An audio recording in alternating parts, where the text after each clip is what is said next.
And joining me now on the phone is CBSN political contributor and Republican strategist Leslie Sanchez.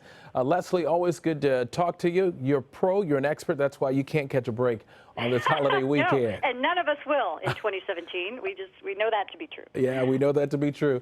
All right, first up, let's go and start with the nuclear issue. Mr. Trump suggesting he wouldn't mind an arms race. That would, of course, reverse decades of bipartisan policy. Do people feel he's serious about this? Absolutely. I think certainly when you think about the cognoscenti and all the folks and the policymakers in Washington, they are on full alert.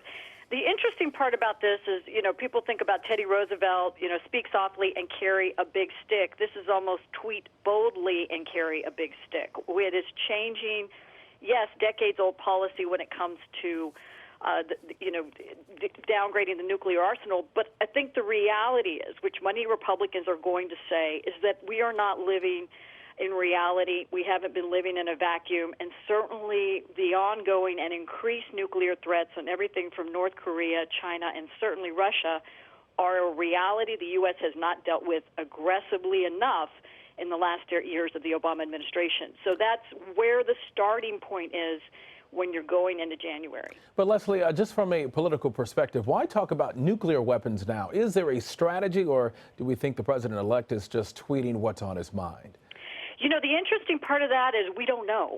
And this is going to be part of what is the hand-wringing for the media and certainly for the American population, not knowing what's really happening. What we know to be true is the political stakes are going to be shaped by a robust dialogue, and we're seeing that now.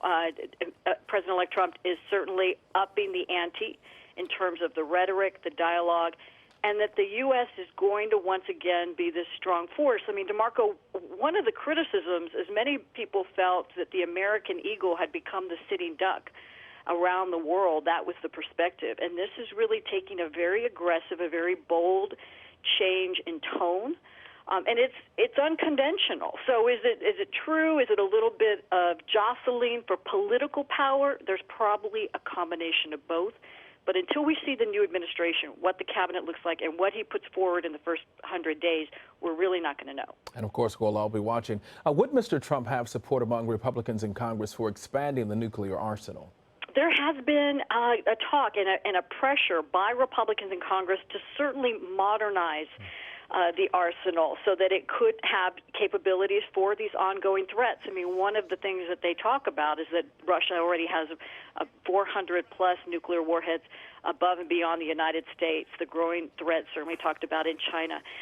These are very real issues that take a certain amount of time. So that may be one of the reasons we're seeing such an interest in it early on. These have long lead times to modernize a very kind of decayed, anemic military infrastructure, some would argue. So you're going to see Republican support there, but measured support. Are we putting the resources in the right way? And DeMarco, most importantly, where's the budget going to come from?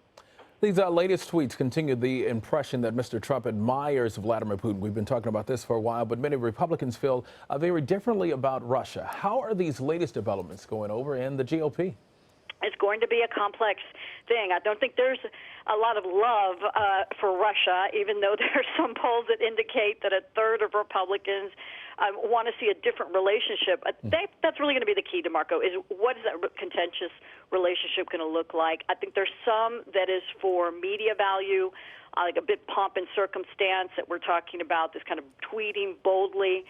But behind the scenes, one thing we're very clear about is there will be very tough negotiations coming out of the new Trump administration. They are not going to give an inch on many of these things, especially when it comes to updating the nuclear arsenal and negotiating kind of this aspect. It's the appearance of U.S., not only the appearance, but the U.S. looking and being stronger across the globe. And it's going to be a growing pains. I think a lot of us are going to have growing pains getting through that process. Oh, it's going to be a long process. Leslie, always good to talk to you. Please take a little time to enjoy today and tomorrow. I hope you have a safe, happy holiday. Yes, happy holidays to all. Thank you. Thank you.